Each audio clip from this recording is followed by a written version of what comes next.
Abra sua Bíblia lá então em João, Evangelho de Jesus Cristo, conforme o evangelista João escreveu.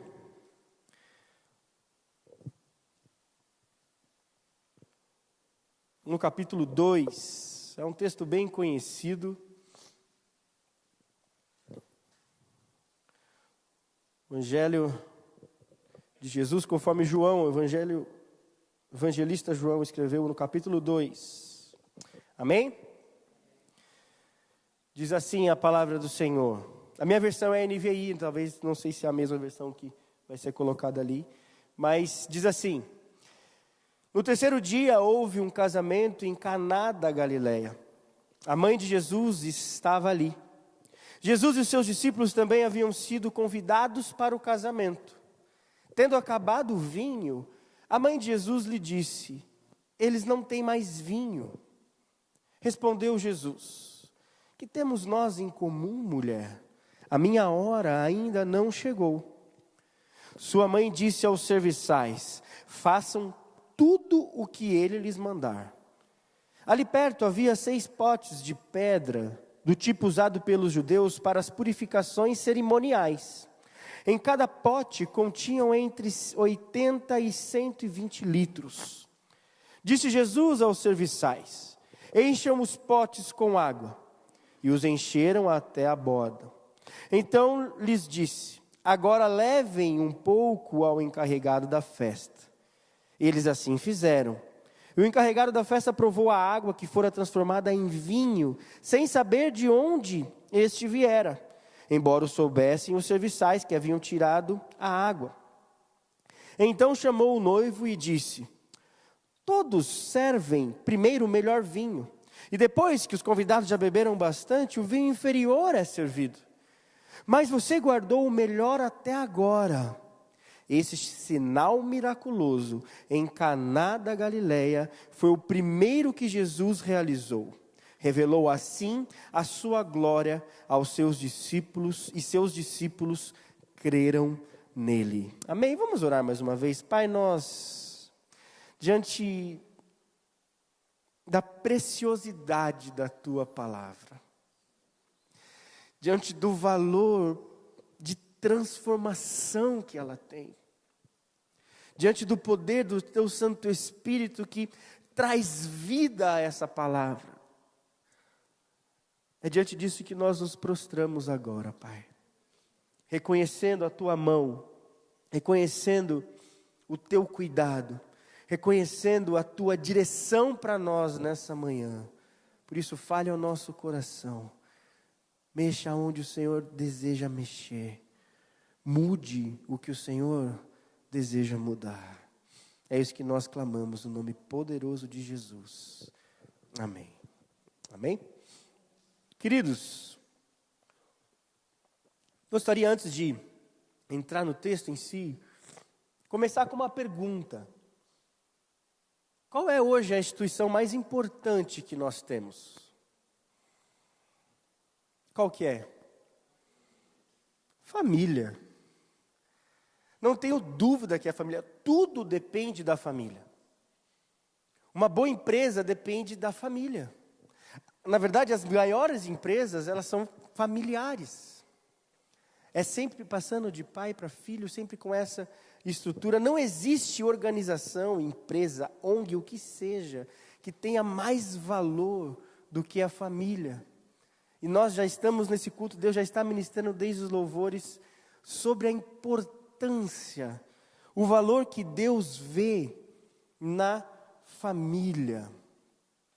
E uma das provas que eu vejo de que realmente a família é algo muito importante é a forma como o inimigo ele tem tentado destruir isso.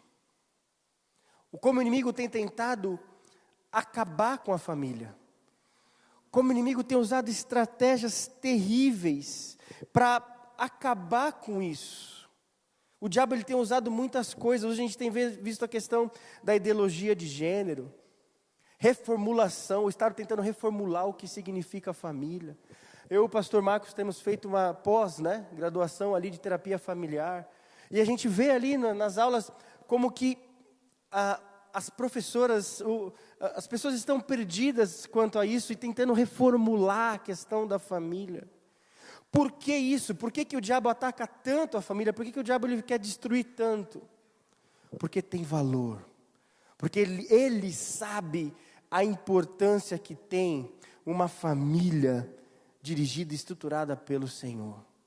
Ele sabe muito bem disso. E é a instituição mais importante. E uma vez eu estava vendo um vídeo, há um tempo atrás já,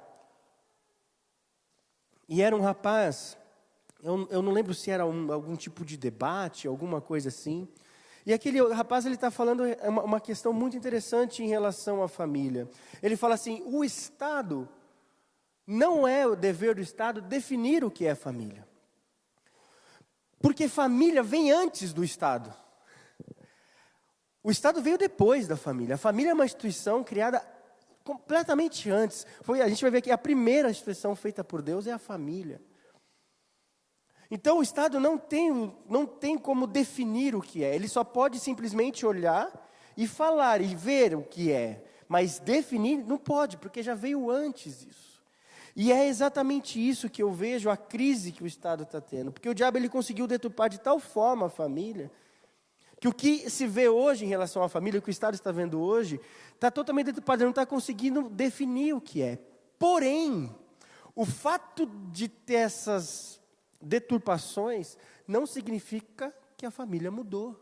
Concordam comigo? O que está estabelecido lá, está estabelecido. Teve essas variações, essas mudanças, mas a gente não pode tirar o que já foi feito. Veio antes, eu não posso definir algo depois. Já está antes, já está feito, já está estabelecido. Por isso que vamos olhar hoje na palavra de Deus, o quanto que tem, como é valioso para o Senhor essa questão da família. E nessa história que lemos aqui em Caná da Galileia, aqui eu vejo alguns pontos que demonstram para mim a importância que Deus dá para a família. E aqui é um casamento. Casamento é o início da família, onde começa a família. Né? A família não vem só quando tem filhos, não. Já tem, o casal já se forma uma família. Por isso que eu escolhi esse texto. E o primeiro ponto que eu queria destacar em relação à família é que Deus leva muito a sério o casamento. Deus leva muito a sério. É com seriedade que Ele trata a família. O Evangelho de João é um dos poucos livros da Bíblia que declaram explicitamente o seu propósito. Você não precisa abrir por conta do tempo, eu vou ler aqui, se você quiser anotar aí para depois ler. No capítulo 20 de João, do 30 ao 31, fala assim: Jesus realizou na presença de seus discípulos muitos outros sinais miraculosos, que não estão registrados nesse livro. Mas estes foram escritos para que vocês creiam que Jesus é o Cristo, o Filho de Deus, e crendo tenham vida em seu nome. Ou seja, João ele escreve o Evangelho aqui, que é dos Evangelhos o mais diferente, ou seja, ele tem um propósito, uma ideia diferente ao escrever o Evangelho dele, propósitos diferentes, com essa ideia clara de falar, os milagres que eu coloquei de Jesus aqui, é para demonstrar que Ele é o Filho de Deus. E quando a gente lê o versículo 11 do texto que lemos, fala assim: e esse sinal miraculoso em Caná da Galileia foi o primeiro que Jesus realizou. Ou seja, dentre os milagres que Jesus realizou, para demonstrar que Ele é o Filho de Deus, demonstrar o propósito dEle para nós, o primeiro que Ele faz é num casamento. O primeiro milagre é num casamento. O que isso significa? O que isso mostra para nós? Que a instituição criada por Deus, a família, ela é importantíssima. É prioridade para Deus. Jesus faz o seu milagre, que veio demonstrar quem Ele é, veio mostrar para nós Ele como Filho de Deus, veio nos salvar, o plano dEle para nós, para demonstrar que Ele era esse Messias prometido no Antigo Testamento. Ele realiza o primeiro milagre num casamento, mostrando o valor que Deus dá para esta instituição, para a família. Não só o casamento é o início da família, mas o valor que Deus dá à família.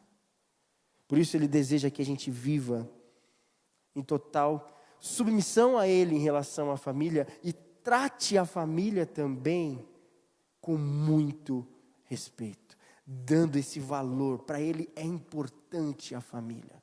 Por que que é importante? Por que que para Deus tem esse valor? Por que que Jesus faz o primeiro milagre num casamento?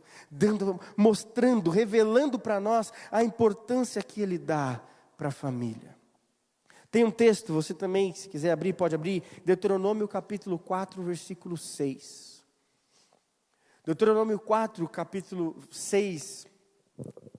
Deuteronômio 6, versículo 4.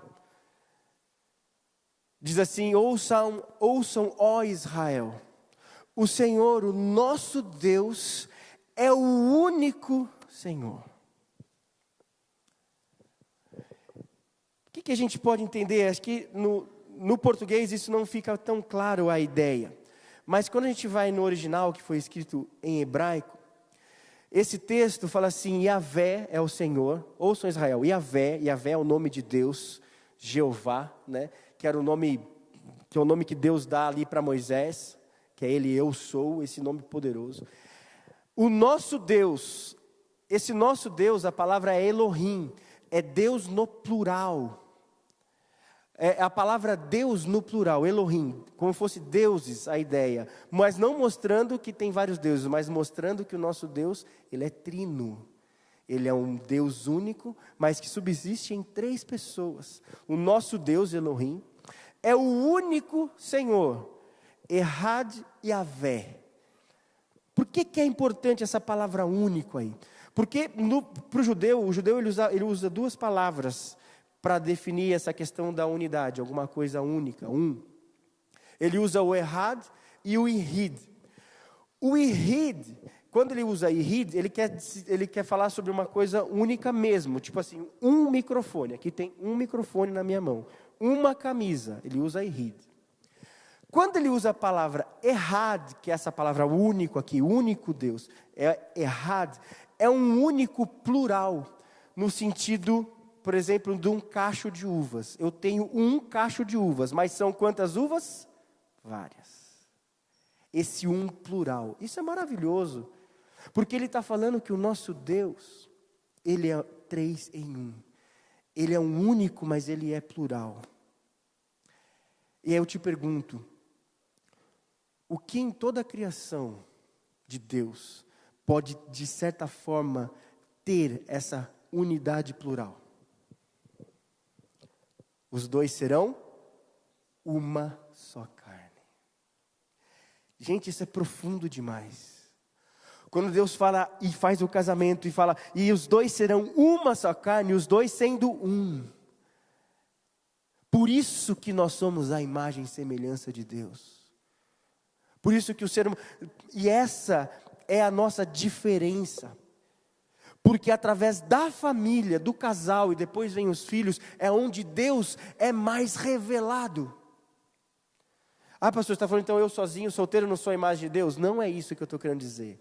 Não é isso que eu estou dizendo, os solteiros aí, quem tem dom de celibato, você é a imagem, não é isso. Mas quando Deus faz o casal, essa ideia, na família, o propósito de Deus é usar a família.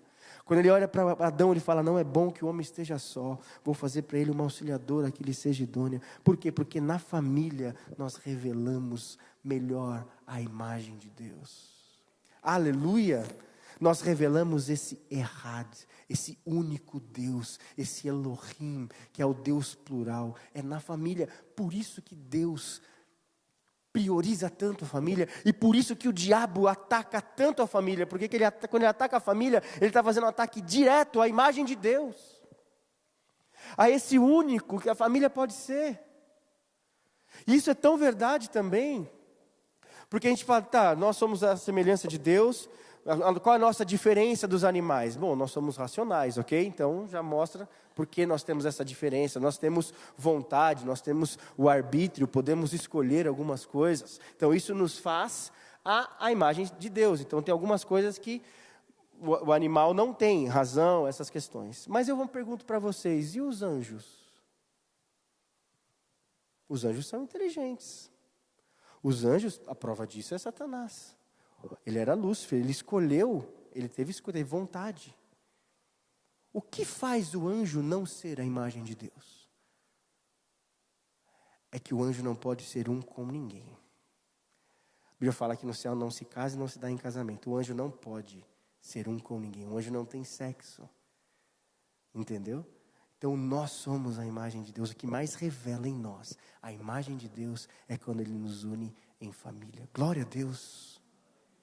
É por isso que o inimigo ataca tanto a família. Ele quer deturpar essa imagem que nós expressamos de Deus. Amém? Amém? Então esse Hades significa exatamente isso. O pastor, doutor Davi Murray, que foi meu professor no seminário, ele tem uma frase, ele fala algo muito interessante em relação a isso. Ele fala assim: dos muitos propósitos que Deus tem para a família, podemos destacar pelo menos 2, que de certa forma englobam a maioria dos outros. O primeiro, ele fala, o primeiro propósito que Deus tem com a família é espelhar a imagem dele. Por isso que essa ideia, nós somos um, essa ideia dele ser o único Deus. E também o segundo, espalhar o reino de Deus. Através da família, Deus se espelha ao mundo. E através da família, Ele espalha a ordem do seu reino nesse mundo. Amém? E a igreja, meus queridos, nada mais é uma junção de famílias. Já ouviu aquela frase, família forte, igreja forte? Isso é real. A igreja tem que investir em famílias. Eu vi no boletim de vocês têm todos os cursos ali da Universidade da Família. Maravilhoso. É importante a gente investir no nosso lar, porque Deus dá valor para a família. Esse é o primeiro ponto que a gente vê nesse texto. E o porquê que Ele dá esse valor. Nós espelhamos quem Ele é, à medida que vivemos em harmonia no nosso lar. Amém? E aí, é muito real isso, e eu lembro do momento mais difícil que eu passei na minha vida. Foi há 2 anos atrás, mais ou menos realmente nessa época do ano, eu tive um estresse pós-traumático, que me levou a uma dissociação da minha realidade. A situação me levou ao estresse, e o estresse me levou a uma dissociação da minha realidade. No termo popular, eu pirei. Essa é a palavra. Pirei. Essa é a palavra para vocês entenderem. Eu fiquei surtado durante 1 mês. E o que me ajudou foi a minha família. O que me deu suporte no momento mais difícil da minha vida, porque não tem coisa mais difícil do que você estar doente aqui. Porque eu lembro tudo que eu fiz, eu lembro de cada detalhe, eu lembro de toda a situação, mas eu não conseguia associar minhas ideias. Eu lembro que o dia que eu cheguei em casa, quando eu tive um surto maior lá na igreja, eu cheguei em casa e eu olhei e eu pensei comigo assim, pronto, fiquei louco, não existe mais nada. E interessante que bem na época eu tinha visto uma reportagem de um psiquiatra. Ele fez uma pesquisa em vários dessas casas, né, esses hospitais psiquiátricos, em vários lugares do mundo. E uma das coisas que ele falou é que o que ele via de comum em todas essas é que todos falavam de Deus, do diabo, alguma coisa assim. E na minha mente veio o quê? Bom, fiquei louco, acabou, não existe Deus, não existe nada, existe a loucura. Eu vou no hospício e vou ficar internado.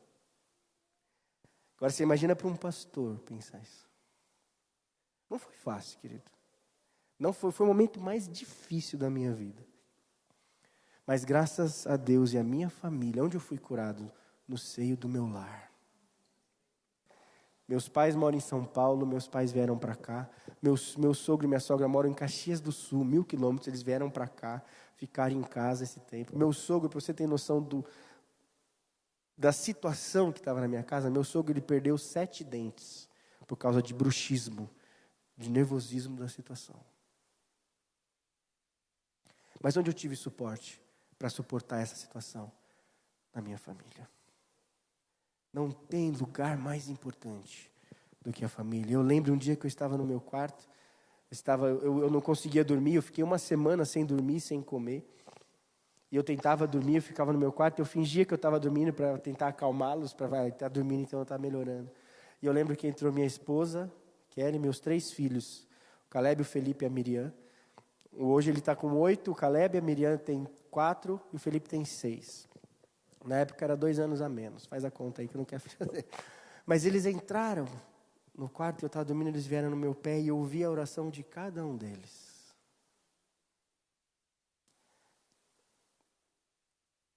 Não tem coisa mais valiosa do que isso. A importância que Deus dá para a família. Ali eu fui curado. Hoje, graças a Deus, não dependo nem de remédio mais. Graças a Deus, porque através da família, porque Deus valoriza a família. É importante demais. E hoje, infelizmente, o inimigo tem tentado destruir isso. E por isso eu pergunto para você, quanto de valor você tem dado para a sua família? Quanto você tem valorizado o seu lar? Qual importância você tem dado? Quanto tempo, maridos, você tem investido com suas esposas? Esposas com seus maridos? Filhos com os pais? Família é importante demais para Deus. Amém? O segundo ponto que eu vejo em relação a esse valor que a família tem no texto fala no versículo 2, Jesus e seus discípulos também haviam sido convidados para o casamento. Você quer dar valor para o seu casamento, para a sua família? Convide Jesus. Convide Jesus para participar do seu lar. Convide aquele que é a nossa referência, ele é a imagem da nossa família. Acabamos de ver no primeiro ponto. Convide ele para participar do seu lar. E quem nós geralmente convidamos para o casamento? Hoje mais ainda, né? Nessa época de crise, nessa época difícil que a gente está vivendo. Quem que a gente convida? A gente faz a lista lá. Quem vai dar presença? Os padrinhos, a gente chama aqueles padrinhos, né? Mas a gente convida hoje para o nosso casamento amigos, pessoas próximas. Não é verdade?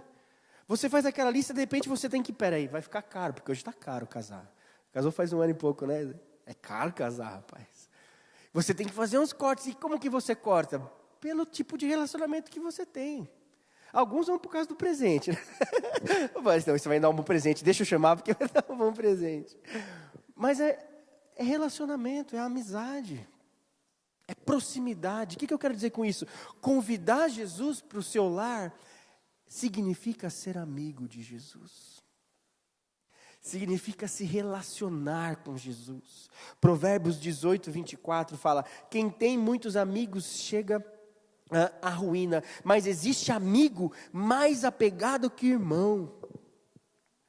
Esse relacionamento, essa proximidade. Jesus lá em João capítulo 15, versículo 13 a 15 fala assim: ninguém tem maior amor do que aquele que dá a sua vida pelos seus amigos. Vocês serão meus amigos se fizerem o que lhes ordeno.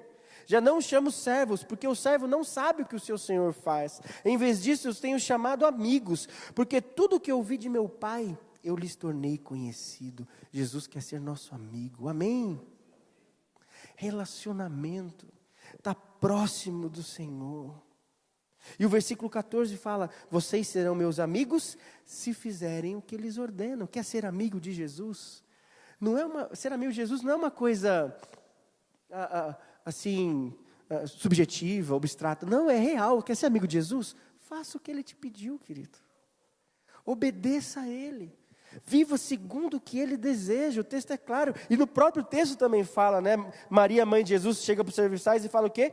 Faça tudo o que eles lhe mandar. Quer ser amigo de Jesus? Se renda a quem Ele é. Se relacione com Ele com um espírito de servo, de se prostrar diante dEle. Por isso todos nós, todos membros da família, precisamos buscar nos relacionar com Jesus, ou seja, obedecer o que Ele deseja para cada um de nós. Efésios capítulo 5, rapidamente, esse eu quero ler, porque aqui tem direcionamento claro, o que Ele deseja claramente para cada um de nós, cada função no lar, nossos papéis no lar.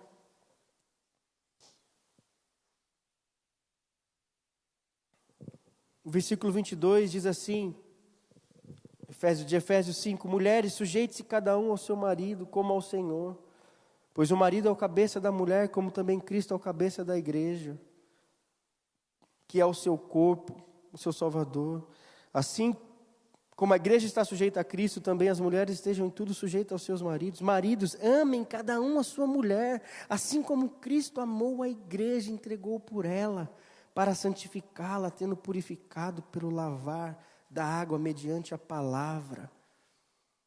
Aqui, papel, claro, da mulher e do marido.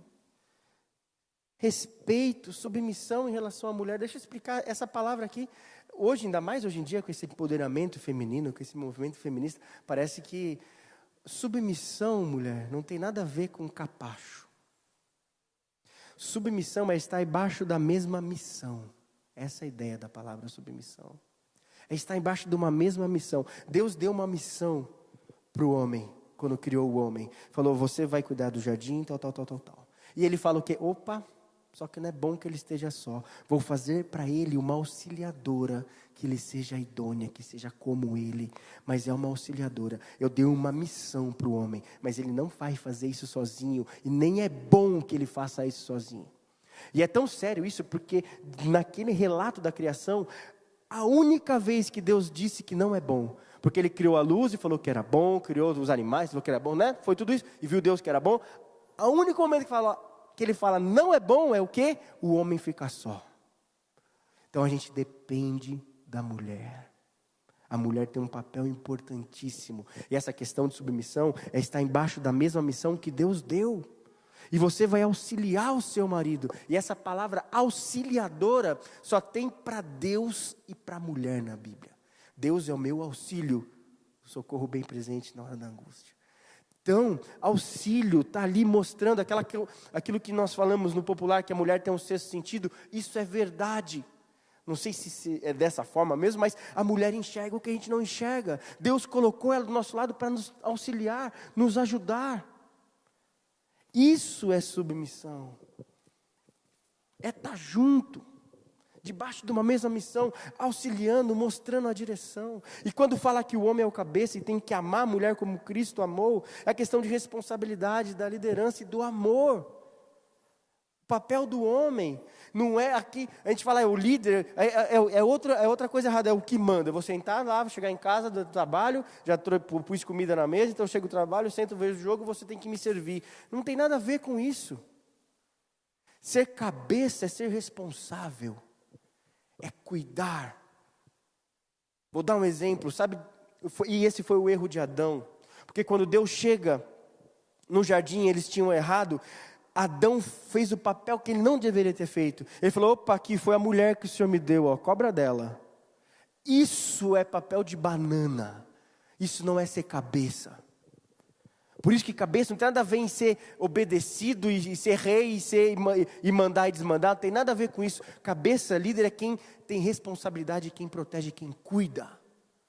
Adão tinha ter feito, sabe o quê? Pegado Eva, colocado atrás dele e falado, aqui Deus, eu sou o responsável. Cobra de mim. A ordem o Senhor deu para mim. Eu errei. Isso é ser cabeça. Isso é estar na... E que mulher que não quer um marido assim? Levante a mão, mulher que não quer um marido assim. Que te proteja, que cuide de você, que está à frente. Que toma as responsabilidades no peito. Esse é o papel de homem que está aqui. Isso é obedecer ao Senhor, isso é fazer Jesus seu amigo, cumprir o que está aqui. Mais para frente ele fala em relação aos filhos, honra o teu pai, capítulo 6, filhos, obedeça os seus pais no Senhor, pois isso é justo. Honra o teu pai e tua mãe, este é o primeiro mandamento. Honrar pai e mãe é muito mais do que obedecer, é dar honra para eles. Eu vou dar um exemplo meu, pessoal, entrando num assunto que eu não quero discutir em relação ao assunto, só vou falar sobre isso para vocês tentarem entender, uma ilustração. Honrar é diferente de obedecer. Hoje eu sou casado, correto? Hoje eu estou casado, tenho minha família. Eu não devo obediência mais ao meu pai, mas eu devo honra. Eu devo honra. Por exemplo, por que eu não faço tatuagem? Porque eu honro meu pai. Para o meu pai seria uma desonra eu fazer tatuagem. Entendeu? Então hoje, mesmo casado, eu não vou fazer. Isso no meu caso específico, tá? Então, não estou falando, por isso que eu falei, não estou falando se tatuagem é certo, não estou entrando nesse assunto. Só estou falando a questão da honra. Deu para entender? Deu para entender? Eu honro meu pai. Se eu fizesse isso, ia ser uma desonra para ele. Deu para entender? Então, viu a diferença de obediência e honra? Mesmo casado, tendo minha família, mas eu ainda honro meu pai. Essa é a diferença. Então, cabe aos filhos, é mais do que obediência, é honrar o pai e a mãe. Amém? Quer convidar Jesus? Obedeça a isso. Obedeça esses princípios. Todos esses, diante do Senhor. Portanto, convide Jesus para viver no seu lar. Vivendo em harmonia com seu marido, com sua esposa, com seus filhos. Cada um cumprindo esses papéis. E eu te pergunto, como vocês têm tratado no seu lar? Maridos que estão aqui, vocês têm tido essa postura com as suas mulheres? Filhos, vocês têm honrado os seus pais? Mulheres, vocês têm sido essa auxiliadora para os seus maridos? É isso que é convidar Jesus para o lar. Amém?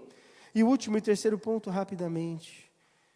Confie nas mãos de Jesus para resolver todos os problemas do seu lar.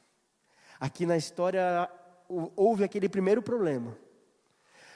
E para um judeu isso era um problemão. Porque o casamento não era igual ao nosso, que era um dia só, que imagina já é um gasto. Imagina, lá eram 7 dias. E vinho era algo que devia regar a festa inteira.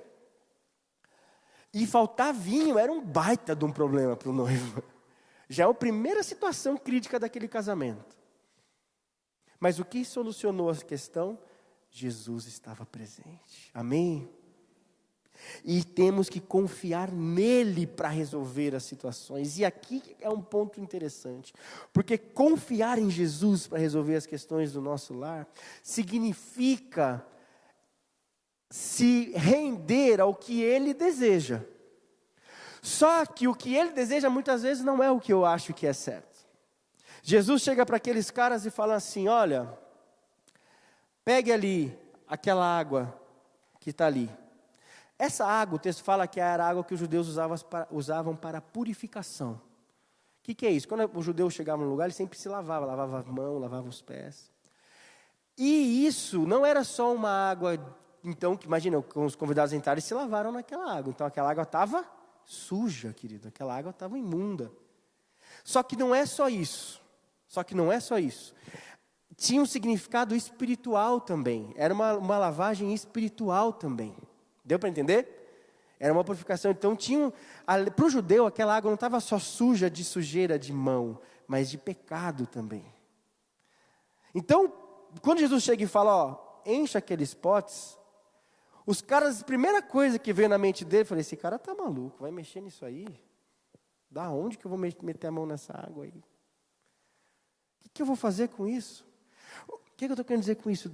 Jesus, para consertar os problemas, muitas vezes vai pedir coisas que para você... Deu para entender? Mas a gente tem que confiar que o que ele pede é o melhor. E quando aqueles homens obedecem, mesmo tendo essas questões, o que acontece? Ele transforma a água suja no melhor vinho da festa. Aleluia! Ele transforma aquela água imunda, suja, impura, no melhor vinho da festa. Amém? Você confia nisso? Você confia que Jesus pode resolver o problema da sua família? Transformar aquela situação que está suja, que está terrível, que está horrível, no melhor vinho, em vida, na sua família? Confie, meu querido, que Jesus pode fazer isso. A maneira que Jesus resolve os problemas vai nos surpreender. Mas mesmo assim, temos que confiar. Amém? O que Ele vai pedir muitas vezes não é fácil. Vou dar um exemplo aqui. Ele pede claramente para nós, lá em Efésios capítulo 4, versículo 31, fala assim: livrem-se de toda amargura, indignação, ira, gritaria e calúnia, bem como de toda maldade. Sejam bondosos e compassivos uns para com os outros, perdoando-se mutuamente, assim como Deus os perdoou em Jesus. Quer ver algo que destrói família? Falta de perdão. Hoje a gente vive, né, nessa polarização.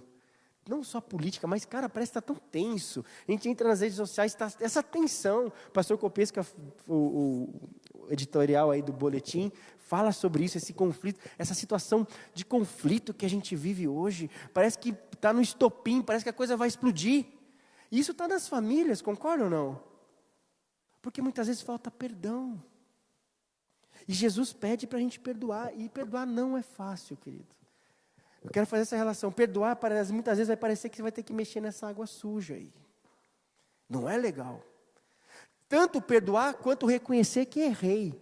Não sei qual que é pior, não sei qual que é mais difícil. A gente se humilhar e reconhecer que errou e pedir perdão, ou perdoar. Não sei qual que é mais difícil para você, mas é complicado, concorda ou não? Mas Jesus pede, perdoem-se mutuamente, assim como os perdoei. Jesus deseja fazer um milagre na sua família. Você crê nisso? Mas talvez tenha que começar com esse perdão. Peça força para Ele. Eu não sei o que aconteceu, o que tem causado situações difíceis na sua família, mas peça para Ele derramar na tua vida esse perdão. Tanto para perdoar, quanto para pedir perdão, para reconhecer os erros. Deus, Ele quer trabalhar na sua vida. Amém? Reconheça isso. Confie nele para resolver todos os problemas. Confie nele. Mesmo que a maneira dele pareça meio estranha para você, confie. Ah, mas eu vou perdoar? Ah, mas eu vou me humilhar? Se humilhe. Ele se humilhou. Se você diz ser cristão, ele é o exemplo de humilhação. Não considerou que o seu ser igual a Deus era algo que ele devia pegar-se, mas ele se esvaziou, veio ser servo em forma de homem e foi até a morte de cruz. Ele é o exemplo de humildade. Assim seja a atitude de vocês a mesma de Cristo Jesus, que se humilhou. Reconheça seus erros. Peça perdão para sua esposa, para os seus filhos, filhos para os seus pais. E confie que Jesus pode transformar aquela situação mais difícil na sua vida na melhor possível. Ele pode transformar a água em vinho. Aleluia! Ele pode transformar qualquer coisa. E esse é o desejo dele, porque ele quer usar as famílias.